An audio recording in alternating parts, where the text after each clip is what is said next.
Now, on to what we've all been waiting for. May I please invite Honorable Governor of West Bengal, Dr. C.V. Ananda Bose, to deliver the inaugural address.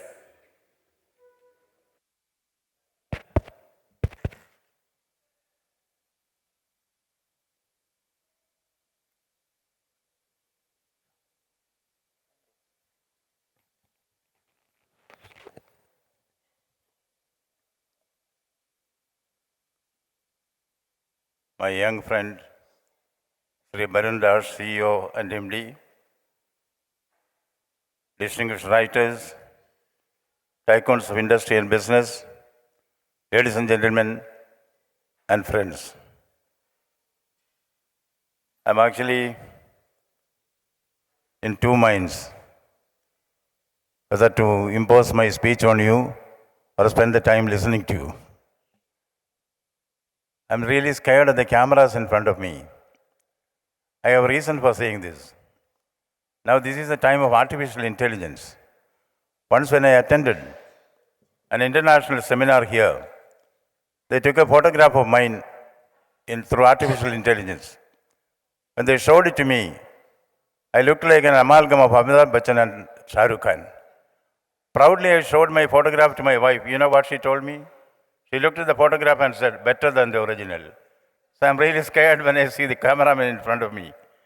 See, the topic here itself is very new, very rare, very strange, I would say. Business, economy, and literature. But when I thought about it, I think there is an umbilical relation among the three. You know, when did business start? Where did economy start? Where did literature start? It all started in the Garden of Eden, when Adam and Eve were there. You know, when they plucked the fruit of the forbidden tree, inspired by Satan, what really happened was they felt a sense of shame. They are on the lookout for fig leaves to cover themselves with, which means the demand for fig leaves went up. That is economics began there. And then business. All good business comes through good advertisement, as we know. Who is the master of advertisers in the world? Satan. Satan was told, Satan knew very well, it's the fruit of the forbidden tree. So he did his marketing techniques on Eve.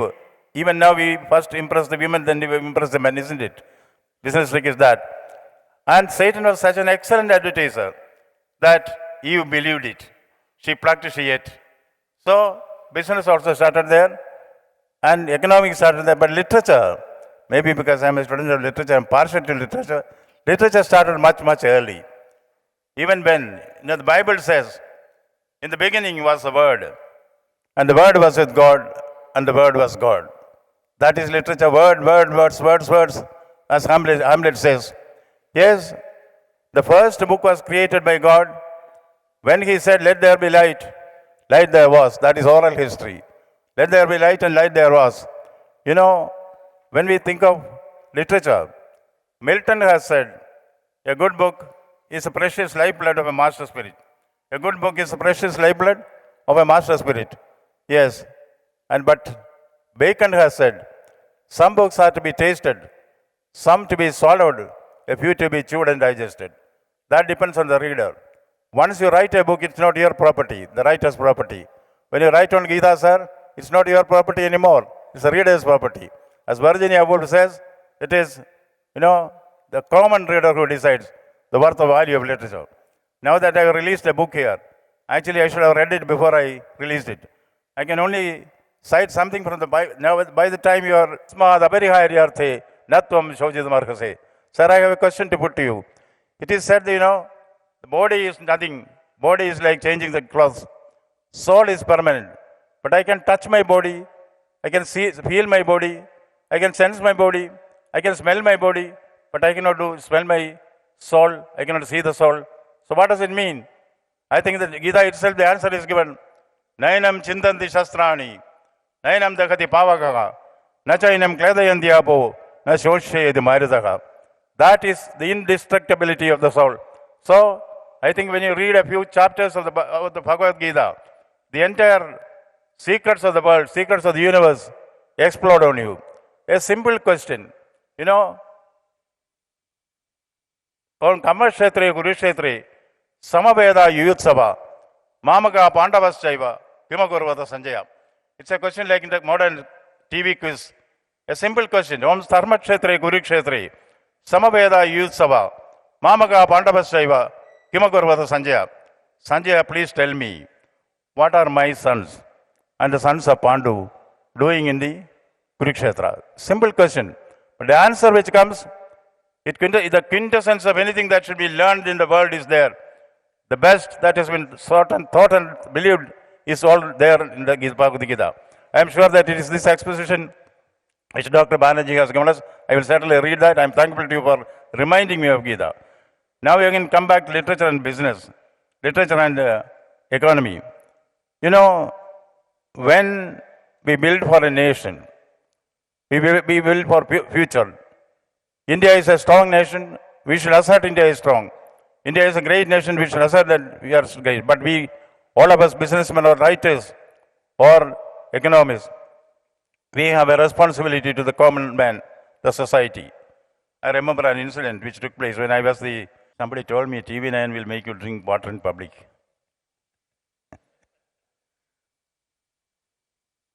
So when I was principal secretary to the Chief Minister of Kerala, the CM said, we should have a very magnificent project for the tribals, a very momentous project. So I called the government secretaries, the district collectors, here we have the district magistrates, and the chief engineers. So many suggestions came, what project to be implemented for the benefit of the tribals. Someone suggested, the chief engineer suggested, sir, let it be a bridge because the tribals have to collect minor forest produce and sell it in the local market. They have to swim across a turbulent river, that too in the hot sun. If a bridge is built there, that will be beneficial for the tribals. Agreed. 10 crores was set apart for the bridge. But when the bridge was constructed finally, it became 30 crores, as it always happens in PWD everywhere. The day of the inauguration came, all the visual media is there, print media is there, chief minister is there, other ministers are there, MLAs, MPs, all are there. One of the TV persons asked the organizers, this bridge is meant for the tribals. For its inauguration, we don't see the tribal chief here. So all of us knew that tomorrow that's going to be the banner headline. So I, as a secretary, I looked sharp at the district magistrate. The district magistrate looked dirty at the Tahsildar. The Tahsildar finally got the tribal chief. True to the requirements of the visual media, the tribal chief was given a mantle and a wand. He looked like Ben-Hur out of the... he resembled Ben-Hur out of the annals of the Bible. The TV personnel asked him, Chief, this bridge is meant for the tribals. Yes. Do you like the bridge? Yeah. Do you like the bridge? I like it very much. Why do you like it so much? The tribal chief said in his simplicity, before this bridge was there, we tribals had to swim across a turbulent river in the hot sun. Now that the bridge is there, we can swim under its shade. That is a type of development which has gone around us. Not by the industry, but by government servants like me. Now, we should have a win-win situation. In every business, there should be a win-win situation. The great industrialist of America, Andrew Carnegie, once he was asked how he achieved success in business and industry, he said because of his team, the staff, members of the staff, because of his workers, employees.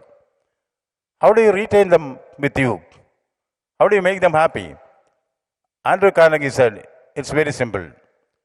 Before I started this business, I was going to prospect for gold.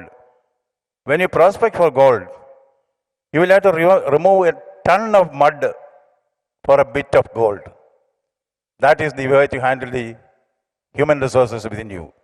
You may have to remove a ton of gold, but your aim is not a ton of mud to get some gold.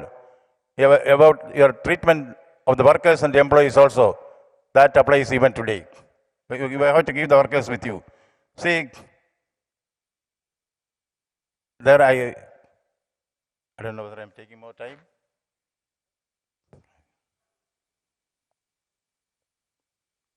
See, as a governor, I come for these meetings not to give you lectures, but most to listen. Today also I had the intention to listen to your lecture, but I have to go because the PM is there and I came today. Then since the helicopter could not land, I was asked to do the work for him. I had to report to him at 6 o'clock, so kindly excuse me. To learn because, in one of the states, there was a rift between the chief minister and the governor, not in Bengal, certainly not in Bengal. There was a flash floods. The chief minister thought, I will go for an aerial survey. So he came to the helipad, but the captain of the helicopter, he had gone to fetch his son from the school. He is a third standard boy. When he came there, he sees the chief minister is there, the governor is there, DGP is there, the chief secretary is there. The chief minister asked the pilot, please let us go for an aerial survey, start the engine immediately. Very politely, the pilot said, sir, will you kindly give me 5 minutes? Why 5 minutes? I have to send this boy to my house and then I'll come back. Very magnanimously, the chief minister said, let him also come with us. He's a young boy, let him learn the trick of the trade. But up in the air, there was some confusion. Since the chief minister was heading a coalition government, whenever a trouble comes, the chief minister senses it very easily. CM knew something is going to happen to the helicopter, so CM took a parachute and jumped down. Then the governor jumped down, DGP jumped down, chief secretary also jumped down. And then the pilot told the son, see, now there is only one parachute left here. You please take the parachute and save yourself. But the young son said, no, Papa, there are 2 parachutes here. What do you mean? There are only 5 parachutes and 4 have jumped down. Only 1 parachute is, no, Papa, that governor uncle jumped with my school bag on his back. So I have come here to learn the difference between a school bag and a parachute, not to lecture to you on this. See, moreover, I had a recent, discomfiture, which I want to place before you. See, I was a district collector some time back. In my district, there was a conclave like this. Interfaith conclave, interreligious conclave, international conclave. So many speakers were invited. Among them was Chinmayananda, who, like our Balaji, is an exponent of Bhagavad Gita. Chinmayananda's speeches on Bhagavad Gita attract a lot of crowd. I also went there, being the local collector. I thought I'll listen to his lectures and pay my respects to him. When I was waiting for Chinmayananda, there was an announcement. Ladies and gentlemen, your attention, please. The flight of Chinmayananda has been delayed by 1 hour. Second announcement. In the meantime, our district collector will talk to you. That's me. I was surprised because I had no information that I had to speak on that. When I ascended the stage, I asked the organizers, what is the topic? You know what was the topic given to me? Dialectical materialism and the essence of Indian philosophy. I didn't understand a thing about it. If you understood, please tell me later.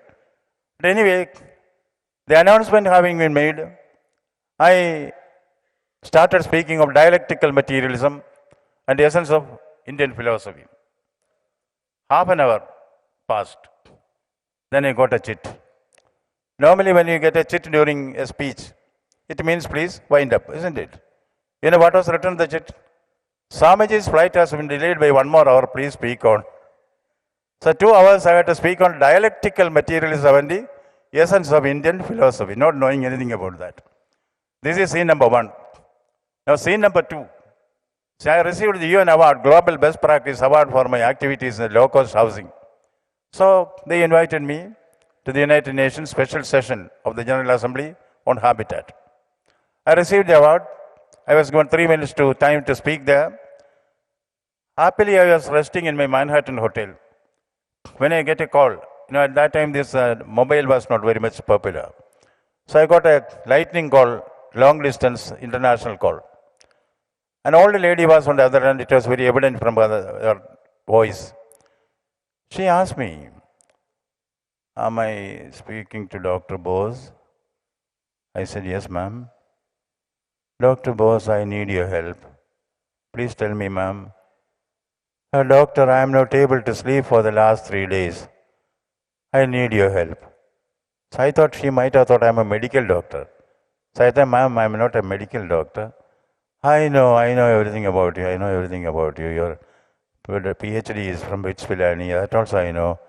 But I need your help." Then I asked her, "Ma'am, do you have hypertension, blood pressure?" "I have hypertension."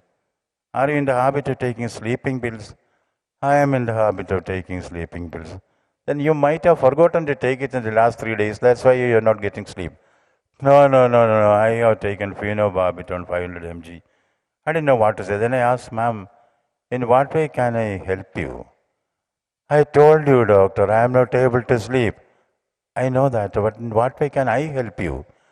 You remember you made a speech last time on dialectical materialism and the essence of Indian philosophy. 1 minute after you started your speech, I started sleeping. Can you repeat it over phone once again?" I don't want you to say that. And more recently, see, the governor is the chancellor of universities here, everywhere in India. So when I came here, I found many universities had not done their convocation. So I started having convocation in the morning, in the evening, in the afternoon, whenever I could, giving degrees to the students. At one of the convocation addresses, which lasted for an hour because people encouraged me, clapping and laughing. So I kept on speaking, 1 hour. At the end of it, I told the students, we need educational reform, we need industrial reform, we need agricultural reform, we need social reform. A student told me from the audience, but you need some chloroform. Before we say that, wish you the very best. With your leave, I declare this inaugurated. Thank you.